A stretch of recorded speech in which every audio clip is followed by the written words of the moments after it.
पुण्यातील VSI मधील कार्यक्रमाला शरद पवार, अजित पवार एकाच मंचावर दिसणार। 23 जानेवारीला वसंतदादा शुगर इन्स्टिट्यूटची वार्षिक सभा आणि पारितोषिक वितरण समारंभ। दिलीप वळसे पाटीलही राहणार उपस्थित। दावोसमध्ये मुख्यमंत्री देवेंद्र फडणवीसांच्या हस्ते महाराष्ट्र पॅव्हेलियनचं उद्घाटन। उद्योगमंत्री उदय सामंत, मुख्यमंत्र्यांच्या प्रधान सचिव अश्विनी भिडे यांचीही उपस्थिती। दावोसमध्ये जागतिक आर्थिक परिषदेमध्ये देवेंद्र फडणवीस आणि अभिनेता विवेक ओबेरॉय यांची भेट। दावोसमध्ये पहिला सामंजस्य करार गडचिरोलीसाठी।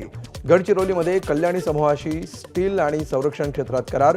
पोलादसाठी 5200 कोटी रुपयांची गुंतवणूक, 4000 रोजगार निर्मिती होणार। कोकणामध्ये ठाकरे गटाला धक्का। रत्नागिरीच्या तालुका प्रमुखांनी पदाच्या आणि प्राथमिक सदस्यत्वाचा दिला राजीनामा।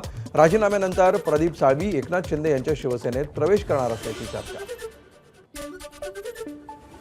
कोल्हापूरमधील ज्योतिबा देवस्थान परिसरातल्या मिठाई दुकानातून घेतलेल्या प्रसादामध्ये आढळलं ब्लेड।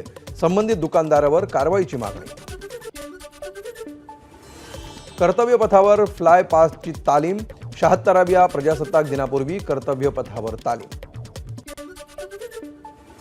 प्रजासत्ताक दिनाच्या परेडमध्ये दिसणार प्रलय मिसाईल। DRDOनं तयार केलेलं मिसाईल शत्रूच्या मनात धडकी भरवणार।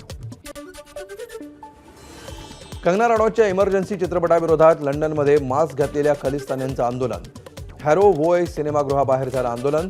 आंदोलकांची सिनेमाचं स्क्रीनिंग थांबवण्याची मागणी। ABP माझा, उघडा डोळे बघा नीट।